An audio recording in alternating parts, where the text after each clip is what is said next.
মিয়ানমারে অব্যাহতভাবে চলছে রোহিঙ্গা নিপীড়ন। রাখাইন রাজ্যের সংখ্যালঘু রোহিঙ্গা মুসলিমদের ঘরবাড়ি ভাঙচুর এবং আগুনে পুড়িয়ে দেয়া এবং হত্যার লোমহর্ষক তথ্য দিয়েছে মানবাধিকার সংস্থা হিউম্যান রাইটস ওয়াচ। এমন নির্মম নির্যাতন এবং গণহত্যার প্রতিবাদে আলোচনা সভা করেছে সৌদি আরবের মক্কায় আরাকান মুসলিম কাউন্সিল AMC। সভায় মিয়ানমার ট্র্যাজেডি এবং বাংলাদেশের গণমাধ্যমের ভূমিকা নিয়েও আলোচনা হয়েছে।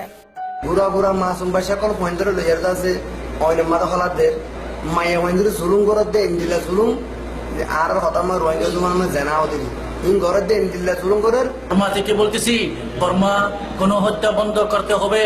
মানুষ হত্যা করা মহাপাপ, তারপরেও আমাদের লোকদেরকে হত্যা করা হয়েছে, ওদেরকে আমি প্রতিবাদ জানাতেছি।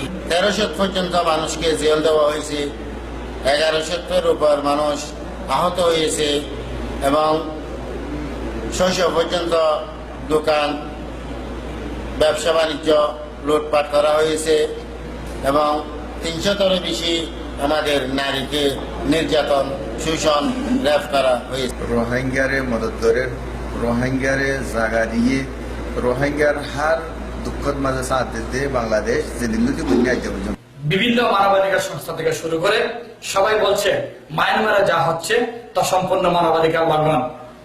মক্কায় মায়ানমার রোহিঙ্গা গোষ্ঠীদেরকে বাঁচানোর জন্য সারা বিশ্ববাসীর কাছে একটি প্রতিবাদ সভা এবং আলোচনা সভা করেছে আরাকান স্টেট। তাদের দাবি হলো একটাই, মায়ানমারের এই গণহত্যা বন্ধ করতে হবে, তাদেরকে দিতে হবে নাগরিক অধিকার। মোহাম্মদ সোহেল রানা, মক্কা, বাংলা ভিশন।